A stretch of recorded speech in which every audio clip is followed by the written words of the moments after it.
നമസ്കാരം. ചാനൽ 91 ന്യൂസിലേക്ക് സ്വാഗതം.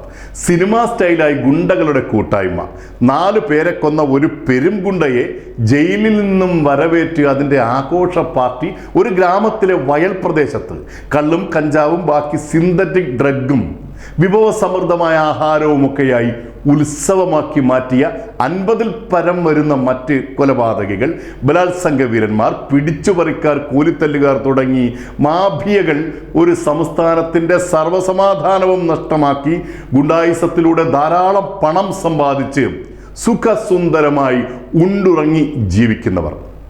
ഇവർ ഒത്തുകൂടി സിനിമാ സ്റ്റൈൽ ആഘോഷങ്ങൾ നടത്തുന്നത് വീഡിയോയിൽ ചിത്രീകരിക്കുന്നു.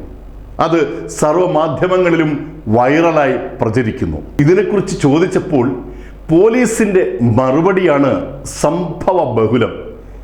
ഇവർ പാർട്ടി കൂടിയ സ്ഥലത്ത് നിന്ന് മദ്യത്തിൻ്റെ കുപ്പികളോ വലിച്ച ബീഡിക്കുറ്റികളോ തമ്പാക്ക് പാക്കറ്റുകളോ ഒന്നും പോലീസിന് കണ്ടെടുക്കുവാൻ സാധിക്കാത്തതിനാൽ പ്രഥമദൃഷ്ട്യാ ഇവർക്കെതിരെ കേസെടുക്കുവാൻ കഴിയാത്ത സാഹചര്യമാണെന്ന വിഡ്ഢി മറുപടി.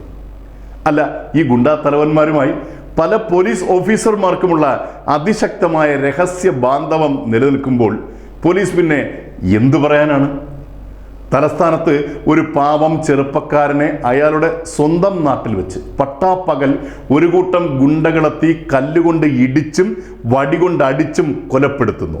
ബാറിലെ വാതിലിൽ കടന്നു പോകാൻ ഇടമില്ലാത്ത വിധം മറഞ്ഞു നിന്നു എന്നതാണ് കൊല്ലപ്പെട്ട ചെറുപ്പക്കാരൻ ചെയ്ത ഏക കുറ്റം.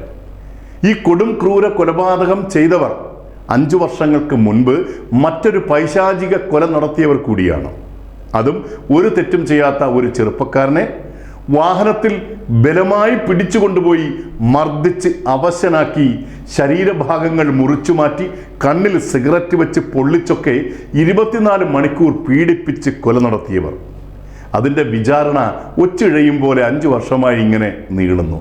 കൊലപാതകികൾ മദ്യവും മയക്കുമരുന്നും മദിരാക്ഷിയുമായി തലസ്ഥാനത്തെ വിറപ്പിച്ച് സുഖലോലുപതയിൽ വിലസുന്നു. ഇവിടെയും പോലീസ് നിഷ്ക്രിയം. മനുഷ്യനെ പൊതു ഇടങ്ങളിൽ വെച്ച് വെട്ടിയും കുത്തിയും തല്ലിയും ചതച്ചും കൊലപ്പെടുത്തുക എന്നത് കേരളത്തിലെ നിത്യസംഭവ പരമ്പരയായി മാറി. പണ്ടൊക്കെ എത്ര വലിയ ഗുണ്ടയാണെങ്കിലും പോലീസിനെ ഭയമായിരുന്നു. ഇന്ന് ഭയത്തിന് പകരം പുച്ഛവും പരിഹാസവുമായി മാറിക്കഴിഞ്ഞിരിക്കുന്നു. പാവപ്പെട്ടവൻ്റെ മേലിങ്ങനെ കുതിര കയറാൻ ഇപ്പോഴും പോലീസിലെ ചില ഏമാന്മാർക്ക് വലിയ താല്പര്യമാണ്. കേരളത്തിലെ ഹൈവേ പോലീസിനെ ഇനി റോഡ് പിരിവുകൾക്ക് നിയോഗിക്കില്ല എന്നൊക്കെ ഗീർവാണം അടിച്ചിട്ടാണ് 241 കോടി രൂപ ചെലവഴിച്ച് നാഷണൽ ഹൈവേ ഉൾപ്പെടെ സർവ്വയിടങ്ങളിലും AI ക്യാമറകൾ പിടിപ്പിച്ചത്. എന്നിട്ടോ ഈ ക്യാമറകളിൽ എത്ര എണ്ണം പ്രവർത്തിക്കുന്നു? ഇതിനായി കോടികൾ ചിലവഴിച്ച് തുറന്ന കൺട്രോൾ റൂമോ ഇതൊന്നും തന്നെ ഇപ്പോൾ പ്രവർത്തിക്കുന്നതേയില്ല. പോലീസ് പഴയ കലാപരിപാടികൾ തുടരുന്നു. ബൈക്കിൽ ഹെൽമറ്റ് ഇല്ലാതെ പോകുന്നവരെ ലാത്തി കൊണ്ടെറിഞ്ഞു വീഴ്ത്തിയും അത്യാവശ്യങ്ങൾക്ക് കാറിൽ യാത്ര ചെയ്യുന്നവരെ കൈകാട്ടി നിർത്തി സർവ്വപരിശോധനകൾക്ക് ശേഷം പിഴ നൽകുന്ന പെറ്റി പോലീസ് സംഘം തന്നെയാണ് ഇപ്പോഴും ഹൈവേ പട്രോൾ.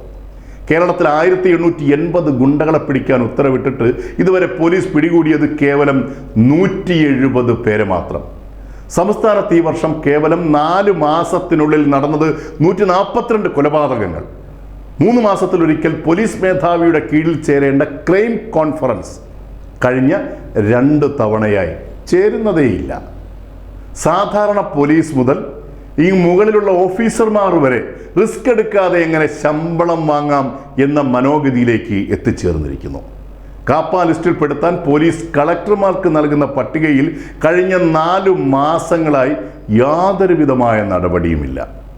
കേരള പോലീസ് മന്ത്രിമാർക്ക് അകമ്പടി പോകാനും പെറ്റിയടിക്കാനും ഉത്സവങ്ങൾക്ക് ആനകൾക്ക് കാവൽ നിൽക്കാനും പിന്നെ ശമ്പളം വാങ്ങാനുമുള്ള ഒരു കേവല അധികാരമായി ചുരുങ്ങിപ്പോയിരിക്കുന്നു. News desk channel 91.